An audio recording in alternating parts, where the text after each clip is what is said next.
नमस्कार दोस्तों, आपको रोहन क्लास में आपका स्वागत है। एएलपी टेक्नीशियन 2018 के 14 तारीख 8वां महीना अगस्त में फर्स्ट शिफ्ट का क्वेश्चन है, जिसको मैं आपको बता दें कि साइंस लगभग 20 को पूछा गया है।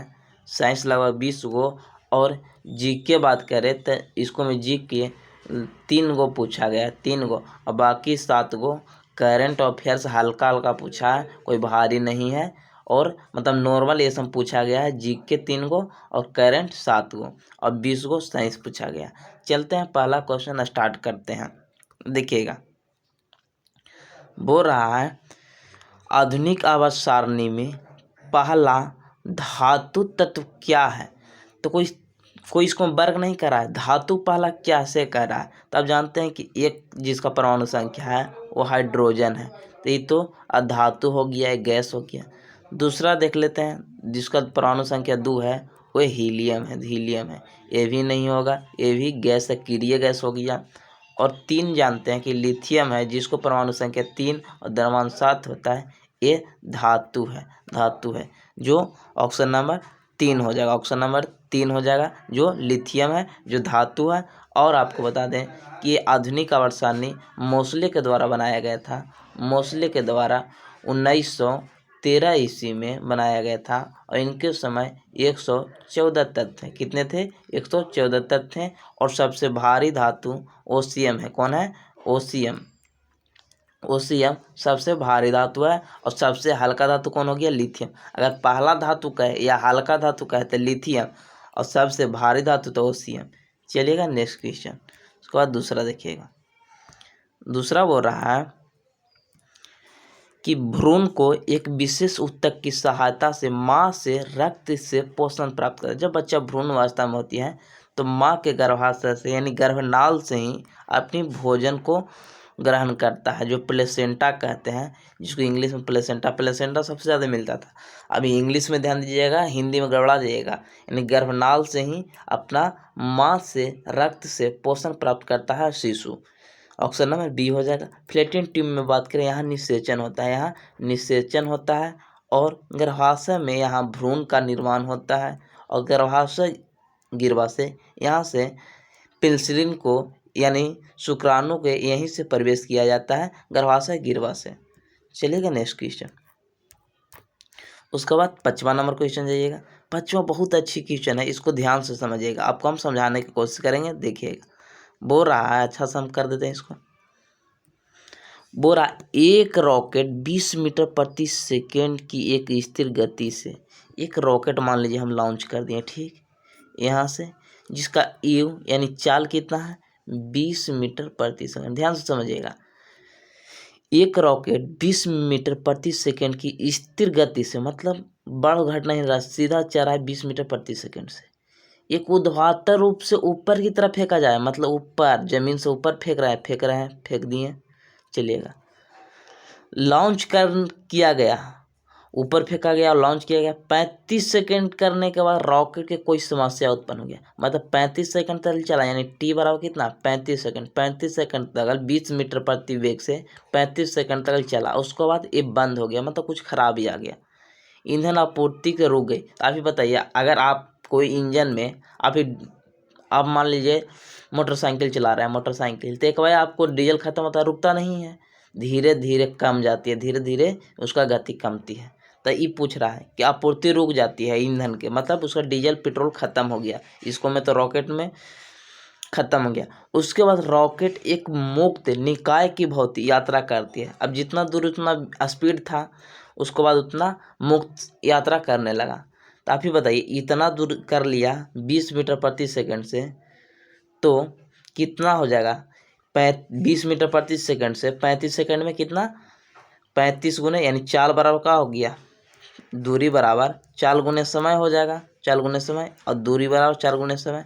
तो 35 से जा रहा है, अब 35 सेकंड में गया है, 20 से जा रहा था, कितना? 700 चल गया। ए भैया, अब 700 ही चल गया, तो उसके बाद यहाँ से उसको क्या हो गया? बंद हो गया आपूर्ति। तो कुछ दूर चलेगा, तब मान लीजिए ऊपर जाएगा तो कहूँ तो भी 0 हो जाएगा, माने अंतिम 0 हो जाएगा, अंतिम वेग 0 हो जाएगा। तब निकाल देते हैं, v² बराबर u², ऊपर जा रहा था -2gs हो जाएगा, gs।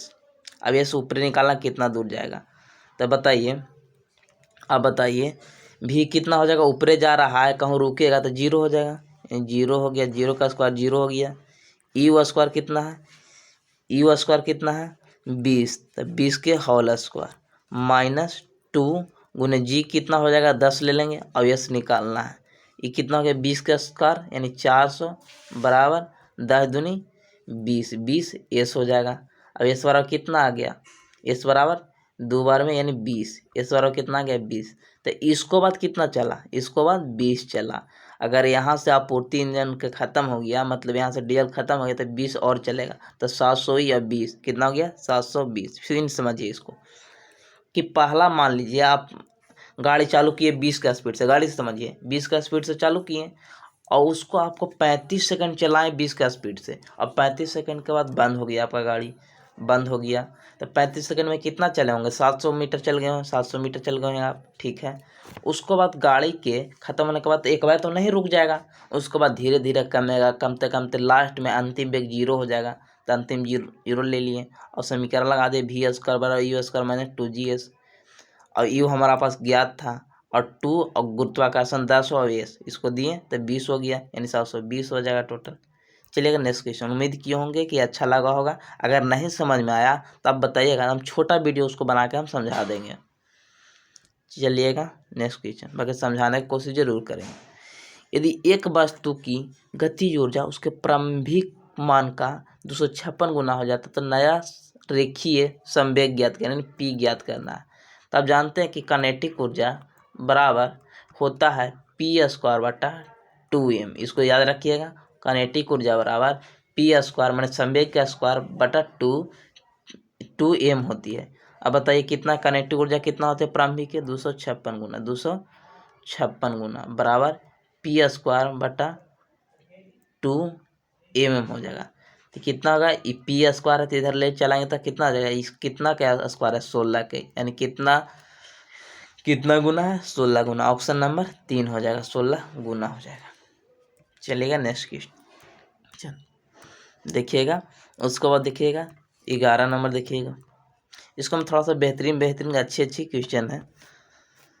देखिएगा, बोल रहा है पानी से भरे एक गिलास में रखा नींबू गिलास की बगल में, नींबू गिलास के बगल में, गिलास के बगल में देखने पर उसके वास्तविक आकार से बड़ा प्रतीत होता है। माने बड़ा प्रतीत हो रहा, बड़ा से बात करें, ये किसके कारण होती है, बड़ा छोटा दिखना, ये अपवर्तन के कारण होती है। जब वस्तु को दिखाई देता है किसके कारण, परावर्तन के कारण, विवर्तन के कारण, ये इंद्रधनुष का बनना, लाइट ऑफ डिप्रेशन, विवर्तन डिप्रेशन के कारण इंद्रधनुष बनना। आंतरिक परिवर्तन की बात करें तो चमक की बात करेगा, चमक के, जैसे इन चमक की बात करेगा, जैसे रोड पर जा रहे हैं तो चमक रहा है, ये सब आंतरिक परिवर्तन हो गया। और प्रकाश का अपवर्तन मतलब कोई चीज़ टेढ़ा दिखाई देना, आप गिलास में चम्मच रख दिए तो टेढ़ा दिखाई देगा, और परावर्तन कारण दिखाई देता है, ये सब याद रखिएगा। अगर दिखाई की बात करें और रंग की बात करें, अगर रंग की बात करें कि लाल दिखाई दे रहा है डूबते समय, ये सब किसके कारण, प्रकीर्णन के कारण। चलेगा नेक्स्ट क्वेश्चन, उसको बाद देखिएगा 11 के बाद देखिएगा 12 नंबर, 11 के बाद 15 नंबर, 15 नंबर देखिएगा। बोल रहा है कि निम्नलिखित में से किसमें पुल लौह के जंगलों और धातुओं के बनी सभी वस्तुओं के नुकसान पहुंचाती है। जो पुल बनता है लौह के, उसको में जंग लग जाता है, किसके कारण, जंग और धातु बनी होती है, वस्तुओं को नुकसान कौन पहुंचाता है, जंग पहुंचाता है। जब पुल लोहे का बना होता है तो उसको धातु को नुकसान पहुंचाता है, जंग। और इसको जंग से बचाने के लिए हम लोग यस्दी लेपन कहते हैं, जो हम लोग जिंक के परत चढ़ाते हैं लोहा पर, जिसको यस्तीकरण भी कहा जाता है। चलिएगा नेक्स्ट क्वेश्चन, जंग हो जाएगा। किसी वस्तु द्वारा उसकी स्थिति या विनाश द्वारा प्राप्त ऊर्जा, स्थिति या विनाश, विनाश वाला के बाद स्थित हो जाएगा तो कौन सी ऊर्जा हो जाएगा, स्थित ऊर्जा हो जाएगा। स्थित ऊर्जा का स्थित ऊर्जा पर क्या होता है, mgh होता है, mgh। अगर हाइट बढ़ेगा तो ये हाइट बढ़ेगा तो स्थित ऊर्जा बढ़ेगी और गति ऊर्जा कमेगी। चलेगा नेक्स्ट क्वेश्चन देखिएगा 17 नंबर। वो रहा दिए गए संकेत को विद्युत परिपथ संदर्भ में क्या होगा। इससे पहले आपको बता दें कि ग्रुप डी में बहुत पिक्चर, खाली कुछ साइंस में पूछा पिक्चर बना के, साइंस में बायोलॉजी से पूछा, बायोलॉजी से पिक्चर पूछा। और इससे पहले फिजिक्स में आपको बता दें कि ये बार सबसे ज़्यादा फिजिक्स में पिक्चर से ही पूछेगा एल टेक्नीशियन में, यानी कौन हो जाएगा इसको में क्या चीज़ के पिक्चर है ऐसा, ये है विद्युत बल्ब के, विद्युत बल्ब का वैसा है ऐसे, ये विद्युत बल्ब की होती है। प्रतिरोध की बात करें तो इसका ऐसे ही होता है, टेढ़ होता है। और प्लग कुंजी की बात करें तो इसका ऐसे होता है, इससे होता है प्लग कुंजी के बाद। अब बैटरी की बात करें तो एक प्लस बड़ा होता है, एक छोटा माइनस होता है। और यही बात कर कैपेसिटर की बात करते हैं तो दोनों बराबर होता है, एक कैपेसिटर हो गया जिसको धारिता बोलते हैं। चलेगा नेक्स्ट क्वेश्चन देखिएगा, ये थोड़ा सा क्वेश्चन गलत है क्योंकि ऑप्शन इसको मैं गलत दे दिया है। भारत की राजधानी कलकत्ता से दिल्ली कब हस्तांतरित की गई, तो कब हस्तांतरित किया गया, 1912 में किया गया। 1911 दिया है, गलत है क्योंकि 1911 में घोषणा हुआ था। आप जानते हैं, आपको डिटेल्स में इसको बताते हैं कि घोषणा हुआ था। आप जानते हैं कि पहला दिल्ली दरबार 3 बार हुआ। पहला 1877 में हुआ, दूसरा दिल्ली दरबार 1903 में हुआ और तीसरा 1911 में हुआ, जिसको में जॉर्ज पंचम आए थे। जॉर्ज पूछता है कि दिल्ली दरबार जब हो रहा था, यानी दिल्ली से कलकत्ता से दिल्ली जब राजधानी जा रही थी तब कौन आए थे वहाँ, 1911 में जॉर्ज पंचम आए थे। और इसी ने ही इनका ही समय घोषणा हुआ था कि दिल्ली कलकत्ता से दिल्ली हस्तांतरित की जाएगी। तो लेकिन कब किया गया, 1912 में किया गया। घोषणा 1911 में हुआ था, ये गलत दिया गया है। 1905 में क्या हुआ था, जलियांवाला बाग हत्याकांड। 1905 में क्या हुआ था, 1905 में स्वदेशी आंदोलन हो गया था, बंगाल विभाजन हुआ था 1905 में। और किसको समय, करजन के समय हुआ था। चलेगा नेक्स्ट क्वेश्चन। जलियांवाला तो 1919 में तो बच्चे से याद है सभी को। चलिएगा नेक्स्ट क्वेश्चन। इनमें से कौन सा एक असंतृप्त हाइड्रोकार्बन है। असंतृप्त मतलब घुलने वाला नहीं हो। तो जानते हैं कि एक एल्केन होती है, उसको बाद एल्किन होती है, उसको बाद एल्काइन होती है, EYN हो जाएगा। इसको लास्ट में EN ही है और ANE है। ये सबसे संतृप्त होती है, ये कहाँ होती है, संतृप्त होती है, लेकिन एक दोनों असंतृप्त होती है। तो कौन, ब्यूटेन है। तो ये तो पहला ग्रुप के ANE लगल है तो नहीं होगा, ANE लगल है नहीं होगा, ANE है नहीं लगेगा, लास्ट में कुछ लगा रहना चाहिए। YNE है, यानी ऑप्शन नंबर डी हो जाएगा। और YNE रहे लास्ट में, ENE रहे, ये सब असंतृप्त हो जाएगा। और संतृप्त हमेशा नीला देता है, नीला रंग देता है। संतृप्त नीला देता है और ये पीला देता है। चलेगा नेक्स्ट क्वेश्चन। उसके बाद देखिएगा 24 के बाद 30 नंबर देखिएगा। 30 नंबर का बोल रहा है कि सितारा में प्लाज्मा बनने का कारण है। तो प्लाज्मा में लगभग 20,000 डिग्री सेल्सियस इसको में तापमान होती है और ये प्लाज्मा अवस्था कहा जाता है। और पदार्थ के चौथी अवस्था है। और 5वां बोस आइंस्टीन ने दिया था, यानी कौन हो गया, जब उच्च तापमान होती है उसे प्लाज्मा अवस्था कहते हैं। और सूर्य में प्लाज्मा अवस्था होती है और ये कितना डिग्री, 20,000 सेल्सियस लगभग होती है इसका तापमान। चलिएगा नेक्स्ट, उच्च तापमान हो जाएगा। देखिएगा बहुत अच्छी क्वेश्चन है। रक्त का कौन सा घटक भोजन CO2 नाइट्रोजन युक्त, यहाँ से बदल गया, नाइट्रोजन युक्त कचड़े को परिवहन करता है। तो देखिएगा RBC ये O2 और CO2 का परिवहन करता है, O2 का परिवहन, CO2 का परिवहन। प्लाज्मा का बात करें, ये नाइट्रोजन अवशिष्ट पदार्थ को कचड़े का परिवहन करता है, मतलब अवशिष्ट नाइट्रोजन युक्त हो जाए, कोई चीज अवशिष्ट रहेगा वो प्लाज्मा करेगा। WBC की बात करें, प्रतिरक्षा का काम करता है, एंटीबॉडी के रूप में काम करता है। फिर प्लेटलेट, प्लेट में क्या होती है, जम जाता है, इसको समझिए प्लेट, प्लेटलेट्स को प्लेट समझिए, प्लेट में क्या चाहिए, कोई चीज रख दीजिएगा तो क्या हो जाएगा, जम जाएगा, यानी ये रक्त को जमाने में काम करता है, रक्त को जमाने में काम करता है। चलिएगा नेक्स्ट क्वेश्चन। उसके बाद देखिएगा, निम्न में से कौन सा यौगिक में एक डबल बॉन्ड पाया जाता है, डबल मतलब ऐसे, तब जानते हैं कि एल्केन में सिंगल बॉन्ड, उसको बाद एल्कीन, इसको में ENE हो जाएगा, इसको में डबल बॉन्ड और सूत्र हो जाएगा CnH2n हो जाएगा, और उसको बाद एल्काइन होगा, एल्काइन हो जाएगा, YNE, इसको में ट्रिपल बॉन्ड हो जाएगा। तो कौन हो जाएगा, इथेन तो इथेन हो गया, ANE लगल है तो सिंगल बॉन्ड, ANE लगल है सिंगल बॉन्ड। अब इसको बाद देखिएगा, इसको में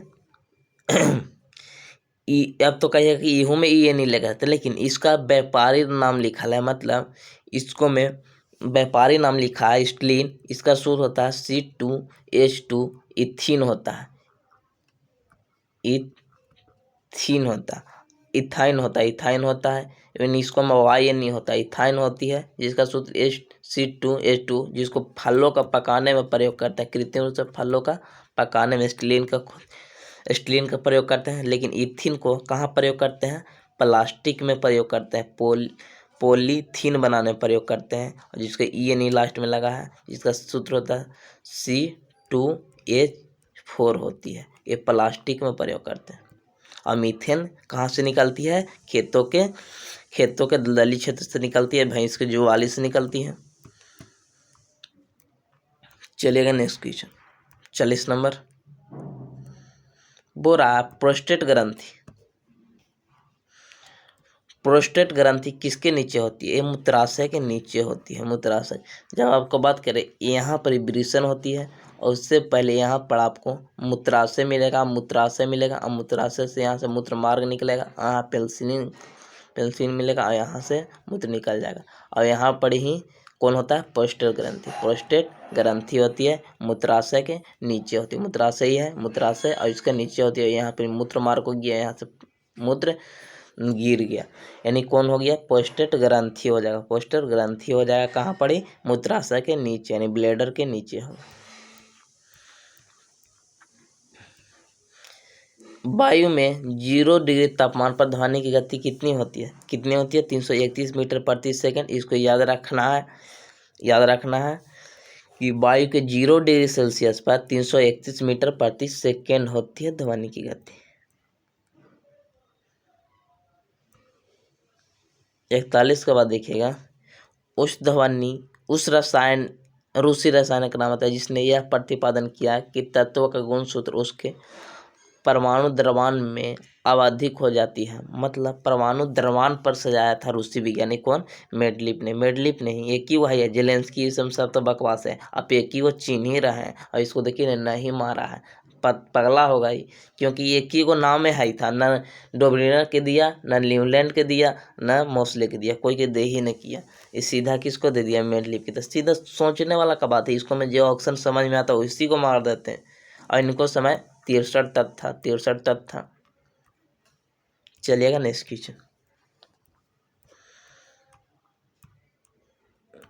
क्वेश्चन देखिएगा, उसके बाद देखिएगा बहुत अच्छी क्वेश्चन 48 नंबर समझिएगा। इनमें से कौन सा द्विबीजपत्री की विशेषता नहीं है, तो आप जानते हैं कि एक आपको बता दें कि एक क्रिप्टोगेम्स होती है, आप पुष्पीय पौधा, और एक फनेरोगेम्स होती है, ये पुष्पीय पौधा 2 प्रकार के होती है, एक होती है एंजियोस्पर्म, एक होती है जीनोस्पर्म। जीनोस्पर्म एंजियोस्पर्म में इसको में बीज दो प्रकार का होती है, एक बीजपत्री होती है, एक द्विबीजपत्री होती है। द्विबीजपत्री द्विबीजपत्री में कौन हो जाएगा? आम हो जाएगा। और एक बीजपत्री में कौन हो जाएगा? एक बीजपत्री में कौन हो जाएगा? इसको बात करें तब बांस। बांस एक बीजपत्री होगी। अभी बताइए, अब बांस के देखिए और आम के पेड़ देखिए, अब यहाँ पर कन्फर्म हो जाएगा, समझ में आ जाएगा। द्विबीजपत्री का है तो बांस के देखिए, तो बांस वाला कौन गुण होता है? अच्छी द्विबीजपत्री का है तो आम देखना है, आम द्विबीजपत्री हो जाएगा और एक बीजपत्री बांस हो जाएगा। तो द्वीब कौन कौन है? इसको में पौधे में द्विबीजपत्री होते हैं। हाँ, आम में दो, जब उसको आठी निकालिएगा, जिसको मतलब बीज कहते हैं, बीज हम लोग देहाती में उसको आठी कहते हैं, उसको में से निकालिएगा तो बीज के देखिएगा ना, उजला निकलेगा उसको कठोर भाग से, तो उसको में दो भाग हो जाएगा। दाल देखिएगा तो दो भाग हो जाएगा। ये सम हो गया तो द्विबीजपत्री हो जाएगा। इसको बांस को नहीं देखे हो तो गेहूं के देख लीजिए, गेहूं भी एक बीजपत्री होती है। तो इसको में देखिएगा, ये टूटता है? नहीं टूटता है, तो द्विबीजपत्री होती है, बिल्कुल सही। इसके पौधे में एक टैप जड़ होती है, मोटी जड़ होती है जड़, लेकिन गेहूं में देखते हैं झीलीदार पतला पतला होता है। तो कौन हो गया? ये भी सही हो गया। इस पौधे में जलीदार वेनेशन होती है। देखिएगा पत्ता, इसको में देखिएगा, इसको में पत्ता कैसा रहेगा? इसको में देखिएगा पत्ता में पूरा छोटी छोटी ये जाली जैसा रहता है, लेकिन आप बांस में देखिएगा तो पतला पतला रहेगा, एक सिरा वाला रहेगा। तो ये भी सही हो जाएगा आम के बारे में। इन द्विबीजपत्री यूज है। इसके तंतुमय जड़ होती है, मतलब इसको में ऐसे जड़ होता है, ऐसे बहुत सारा पतला पतला तंतुअन होती है, फाइबर जैसा पतला पतला नहीं। ये तो बांस में होती है, गेहूं में होती है, ये सब में होती है। तो यही गलत हो गया, द्विबीजपत्री नहीं, एक बीजपत्री का गुण है। चलेगा नेक्स्ट क्वेश्चन। नेक्स्ट क्वेश्चन देखिएगा, उसके बाद देखिएगा 53 नंबर। 53 नंबर देखिएगा, 53 कह रहा है कि जीएसटी का पूर्ण रूप क्या है? गुड एंड सर्विस टैक्स है, गुड एंड सर्विस टैक्स है। और इसका सबसे पहले कहाँ लागू हुआ था? फ्रांस में। फ्रांस में सबसे पहले शुरू किया गया। हम लोग किसको मॉडल पर है? हम लोग कनाडा के मॉडल पर आधारित है। कनाडा के मॉडल पर ये है, कनाडा के मॉडल पर हम लोग आधारित किए हैं। एक कब शुरू किया गया? 1 जुलाई 2017 को शुरू किया गया। और ये अप्रत्यक्ष कर है। कौन? अप्रत्यक्ष कर है। यानी कौन हो जाएगा? ऑप्शन नंबर ए हो जाएगा। चलिएगा नेक्स्ट क्वेश्चन, चलिएगा 56 नंबर। लेड नाइट्रोट को जोरदार गर्म करने पर निकलने वाली लाल भूरे रंग की गैस कौन होती है? लाल भूरे रंग की गैस। तो जब PbNO3 को जब गर्म किया जाता है तो क्या होती है? इसको में PbO plus NO2 plus O2 बनती है। तो कौन बन गया? इसको में गैस कौन बन गया? NOT। ऑप्शन नंबर कौन हो जाएगा? नाइट्रोजन डाइऑक्साइड हो जाएगा। ऑप्शन नंबर ए हो जाएगा। ऑप्शन नंबर 2 हो जाएगा। नाइट्रोजन ऑक्साइड जब भूरे रंग के इसको में निकलती है गैस कौन? नाइट्रोजन डाइऑक्साइड, जब लेड नाइट्रोट को गर्म किया जाता है। इसको रिएक्शन को याद रखिएगा, क्योंकि रिएक्शन ग्रुप डी में बहुत बार पूछा गया और कोई रिएक्शन भारी नहीं था। उसको में अगर कोई में संतुलन करने के लिए दिया और कोई में ऐसा दिया कि मतलब खाली बैलेंस कर दीजिएगा तो सही हो जाएगा। ओडोमीटर एक ऐसा उपकरण है जिसका उपयोग गाड़ी में मापने के लिए किसका किया जाता है? दूरी मापने के लिए ओडोमीटर का। स्पीडोमीटर को तत्कालिक चाल नापने के लिए,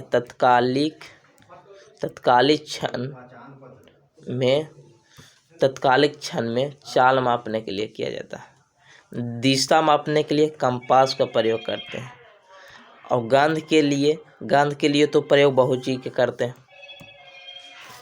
गंध सूंघने के लिए हम लोग बहुत तरह तरह के सूंघते हैं। बायोमास की से किस प्रक्रिया के माध्यम से उत्पादन? बायोगैस जब बायोमास मतलब बहुत सारा वेस्ट हो जाती है जीवों, उसको बाद धरती में यानी पृथ्वी में जब समा जाती है और वायु की अनुपस्थिति होती है, तब बायोगैस बनती है, पेट्रोलियम बनती है, जहाँ पर ही ऑक्सीजन की अनुपस्थिति होती है, वायु की अनुपस्थिति होती है। यानी अवयविक किण्वन के द्वारा बायोगैस बनती है बायोमास से। प्रभाजी आसवन द्वारा हम लोग पेट्रोल को शुद्ध करते हैं। पेट्रोल को आसवन विधि से हम लोग क्या करते हैं? समुद्री जल को शुद्ध किया जाता है। चलेगा नेक्स्ट क्वेश्चन।